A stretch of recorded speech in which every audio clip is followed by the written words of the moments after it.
ನಮಸ್ಕಾರ ಸ್ನೇಹಿತರೆ, KCET result ಅಪ್ಡೇಟ್ಗೆ ನಿಮಗೆ ಸ್ವಾಗತ ಸುಸ್ವಾಗತ.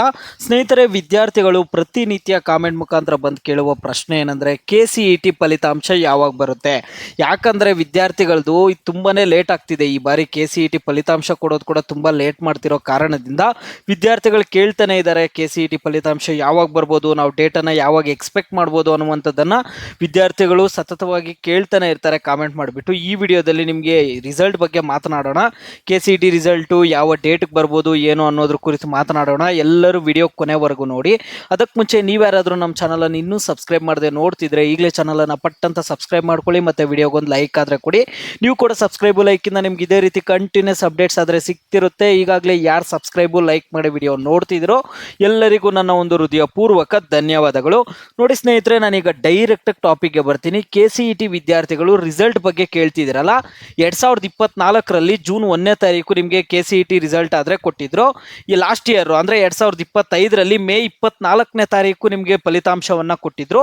ಈಗ ನೀವು ಗೂಗಲಲ್ಲಿ ನೋಡಿಬಿಟ್ಟು ಯಾವಾಗ ರಿಸಲ್ಟನ್ನು ಎಕ್ಸ್ಪೆಕ್ಟ್ ಮಾಡ್ಬೋದು ಅಂತ ನೀವು ಇಲ್ಲಿ ಕೇಳಿದಾಗ ಗೂಗಲಲ್ಲಿ ಕೂಡ ನೋಡಿ, ಇಲ್ಲಿ ನಾನು when we expect KCET 2026 results ಅಂತ ಹಾಕಿದರೆ ಇಲ್ಲ ಅವ್ರು ಏನು ಕೊಟ್ಟಿದ್ದಾರೆ ಅಂದರೆ ಬಿಟ್ವೀನ್ ಮೇ 20 ಆ್ಯಂಡ್ ಮೇ 25, 2026 ಅಂತ ಹಾಕಿದ್ದಾರೆ. ಆ ಗೂಗಲಲ್ಲಿ ಈ ರೀತಿ ಇದೆ. ಯಾಕಂದರೆ ಅದು ಲಾಸ್ಟ್ ಇಯರು ಕೊಟ್ಟಿದ್ರಲ್ಲ, ಅದೇ ಥರ ಈ ಇಯರು ಮೇ ತಿಂಗಳಲ್ಲೇ ಬರುತ್ತೇನೋ ಇಲ್ಲ ಜೂನ್ 1ನೇ ತಾರೀಕು ಬರುತ್ತೇನೋ ಅಂದ್ಬಿಟ್ಟು ಇಲ್ಲಿ ಗೂಗಲಲ್ಲಾದರೆ ಅಪ್ಡೇಟ್ ಆಗಿದೆ. ಆದರೆ ಈ ದಿನಾಂಕಕ್ಕಂತೂ ನಿಮಗೆ ರಿಸಲ್ಟ್ ಬರಲ್ಲ, ಇನ್ನು ಸ್ವಲ್ಪ ಡಿಲೇ ಆಗ್ಬೋದು. ನಿಮಗೆ KCET ರಿಸಲ್ಟ್ ಅಂತೂ ಮೇ ತಿಂಗಳಲ್ಲಿ ಬರುವಂಥದ್ದು ಬಹುತೇಕ ಡೌಟ್ ಸ್ನೇಹಿತರೆ. ಇದು ಅಗ್ರಿಕಲ್ಚರ್ದು AGBSC ಎಕ್ಸಾಮ್ ನಿಮಗೆ ಗೊತ್ತಿತ್ತು, ಅದೆಲ್ಲ ಕಾಪಿ ಚೀಟ್ ನಡೆದಿತ್ತು, ಅದೇನೇನು ಸಮಸ್ಯೆ ಆಗಿತ್ತು ಅಂತೆಲ್ಲ ನಿಮ್ಮೆಲ್ಲರಿಗೂ ಗೊತ್ತಿದೆ.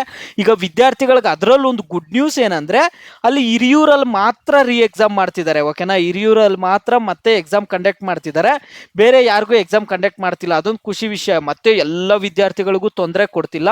ಹಿರಿಯೂರಲ್ಲಿ ಎಲ್ಲಿ ಕಾಪಿ ಚೀಟ್ ನಡೆದಿದೆ ಅಲ್ಲಿ ಮಾತ್ರ ಮತ್ತೆ ಎಕ್ಸಾಮನ್ನು ಎಕ್ಸಾಮ್ ತಗೊಳ್ಳೋಕ್ಕೆ ಹೇಳಿರುವಂಥದ್ದು. ಇದೊಂದು ಗುಡ್ ನ್ಯೂಸ್. ಇದು ಅಲ್ಲಿ ಮಾತ್ರ ಎಕ್ಸಾಮ್ ಆಗಿರೋ ಕಾರಣದಿಂದ ಪ್ರೋಸೆಸ್ ಅಂತೂ ಸ್ವಲ್ಪ ಬೇಗನೆ ನಡೆಯುತ್ತೆ. ಮತ್ತು ಇವತ್ತು ಸಭೆ ಕೂಡ ಇರುವಂಥದ್ದು. ಈಗ KCET ಇದು ಕೌನ್ಸ್ಲಿಂಗ್ ಏನಿದೆ ಅದನ್ನು KCET ಕೌನ್ಸ್ಲಿಂಗ್ಗೆ ಸಪ್ರೇಟ್ ಮಾಡಬೇಕು ಅನ್ನುವಂಥದ್ದು ಇವತ್ತೊಂದು ಸಭೆ ಕೂಡ ಇದೆ. KCET ನೀಟ್ ಕಂಬೈನ್ಡ್ ಕೌನ್ಸ್ಲಿಂಗ್ ಆದರೆ ನಡೀತಿತ್ತು ಲಾಸ್ಟ್ ಇಯರ್ ಎಲ್ಲ. ಈ ಇಯರ್ ಇಲ್ಲ, ಪ್ರತ್ಯೇಕವಾಗಿ KCETನೇ ಸಪ್ರೇಟ್ ಕೌನ್ಸ್ಲಿಂಗ್ ಮಾಡೋದಕ್ಕೆ ಇಲ್ಲಿ ಇವತ್ತು ಡಿಸ್ಕಷನ್ಸ್ ಆದರೆ ಇವತ್ತು ಮೀಟಿಂಗ್ಸ್ ಆದರೆ ಇರುವಂಥದ್ದು. ಏನು ಅಪ್ಡೇಟ್ಸ್ ಬರುತ್ತೋ ಅವೆಲ್ಲ ತಿಳಿಸ್ಕೊಟ್ಬಿಡ್ತೀನಿ. ಇಲ್ಲಿ ನೀವು ಗೂಗಲಲ್ಲಿ ವಿದ್ಯಾರ್ಥಿಗಳು ನೋಡ್ಬಿಟ್ಟು ಕೇಳ್ತಿದ್ರು ಮೇ 20ರಿಂದ ಮೇ 25ನೇ ತಾರೀಕೆ ಫಲಿತಾಂಶ ಬಂದ್ಬಿಡುತ್ತಾ ಅಂತ ವಿದ್ಯಾರ್ಥಿಗಳು ಕೇಳ್ತಿದ್ರು. ಸ್ನೇಹಿತರೆ, ಬಹುತೇಕ ಡೌಟ್ ಅಂತಾನೆ ಹೇಳ್ಕೋಬಹುದು ಮೇ 20ನೇ ತಾರೀಕಿಂದ ಮೇ 25 ಒಳಗಡೆ ಬರುವಂಥದ್ದು. ಯಾಕಂದ್ರೆ ಈ ಎಲ್ಲ ತಲೆನೋವು ಇರೋದ್ರಿಂದ ಹಿರಿಯೂರ್ದು ಅದಿನ್ನೂ ಎಕ್ಸಾಮ್ ಮಾಡಿ ಅದರದ್ದು ರಿಸಲ್ಟ್ ಎಲ್ಲ ಕೊಡೋದೆಲ್ಲ ಸ್ವಲ್ಪ ಬೇಕಾಗುತ್ತೆ, ಸ್ವಲ್ಪ ಟೈಮ್ ಅಂತೂ ಬೇಕಾಗುತ್ತೆ. ಅದರಿಂದ ಜೂನ್ 1ನೇ ವಾರ ಇಲ್ಲ ಜೂನ್ 2ನೇ ವಾರದಲ್ಲಿ ನಿಮ್ಮ ಒಂದು KCET ಫಲಿತಾಂಶವನ್ನು ಆದರೆ ಎಕ್ಸ್ಪೆಕ್ಟ್ ಮಾಡ್ಬೋದು. ಒಂದು ಸ್ಕ್ರೀನ್ ಶಾಟ್ ಅನ್ನ ಕಳಿಸ್ಬಿಟ್ಟು ಕೇಳ್ತಿದ್ರು ಸಾಕಷ್ಟು ಜನ ವಿದ್ಯಾರ್ಥಿಗಳು ಮೇ 25ನೇ ತಾರೀಕು ಏನಾದ್ರು ಬಂದ್ಬಿಡುತ್ತಾ ಅಂತ. ಸಾಕಷ್ಟು ಜನ ಇನ್ಸ್ಟಾಗ್ರಾಮ್ ಅಲ್ಲೆಲ್ಲ ಕೇಳ್ತಿದ್ರು. ಇಲ್ಲ, ಮೇ 25ನೇ ತಾರೀಕು ಒಳಗಡೆ ಬಹುತೇಕ ಡೌಟು ಬರೋದಂತೂ ಡೌಟೇ. ನಿಮಗೆ ಜೂನ್ 1ನೇ ವಾರ ಇಲ್ಲ ಜೂನ್ 2ನೇ ವಾರ ಬರುತ್ತೆ ಸ್ನೇಹಿತರೆ, ತಲೆ ಕೆಡಿಸ್ಕೋಬೇಡಿ. ಕೌನ್ಸ್ಲಿಂಗ್ ಪ್ರೊಸೆಸ್ಸು ಸ್ವಲ್ಪ ಲೇಟ್ ಆಗುತ್ತೆ, ಏನು ಮಾಡೋಕ್ಕಾಗಲ್ಲ. ಲಾಸ್ಟ್ ಇಯರ್ಗಿಂತ ಈ ಇಯರ್ ಕಂಪೇರ್ ಮಾಡಿದ್ರೆ ಸ್ವಲ್ಪ ಕೌನ್ಸ್ಲಿಂಗ್ ಪ್ರೊಸೆಸ್ ಲೇಟ್ ಆಗುತ್ತೆ. ನೀವು ಕಾಲೇಜಸ್ಗೆ ಹೋಗಿ ಜಾಯ್ನ್ ಆಗೋದು ಸ್ವಲ್ಪ ಡಿಲೇ ಆಗುತ್ತೆ. ಮತ್ತು ಸ್ಕಾಲರ್ಶಿಪ್ಗಂತೂ ನಿಮ್ಗೆ ಯಾವುದೇ ತೊಂದರೆ ಬರಲ್ಲ. ಸ್ಟೇಟ್ ಆಗಿರ್ಬೋದು, ಸೆಂಟ್ರಲ್ ಗೌರ್ಮೆಂಟ್ ಸ್ಕಾಲರ್ಶಿಪ್, ಯಾವುದೇ ಸ್ಕಾಲರ್ಶಿಪ್ಗಾಗಲಿ ತೊಂದರೆ ಆಗಲ್ಲ.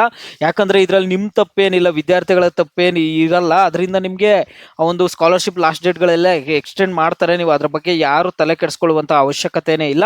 ಇದು ಸದ್ಯ ಮಟ್ಟಕ್ಕೆ ಇರುವಂತಹ KCET ರಿಲೇಟೆಡ್ ಅಪ್ಡೇಟ್ಸ್. ನಿಮ್ಗೆ ಒಂದು ಕ್ಲಾರಿಫಿಕೇಶನ್ ಸಿಕ್ತು ಅನ್ಕೊಳ್ತೀನಿ. ನಿಮ್ಗೆ ಬೇರೆ ಏನೇ ಡೌಟ್ ಇರಲಿ ವಿಡಿಯೋಗೆ ಲೈಕ್ ಮಾಡ್ಬಿಟ್ಟು ನನಗೆ ಕಾಮೆಂಟ್ ಮುಖಾಂತರ ತಿಳಿಸಿ. ನೀವು ವಿದ್ಯಾರ್ಥಿಗಳು ಯಾವ ಟಾಪಿಕ್ಸ್ ಬಗ್ಗೆ ಹೆಚ್ಚಿಗೆ ಕಾಮೆಂಟ್ ಮಾಡಿರ್ತೀರೋ ಅದ್ರ ಬಗ್ಗೆ ನಿಮಗೆ ಮುಂದಿನ ವಿಡಿಯೋ ಆದರೆ ಬರುತ್ತೆ.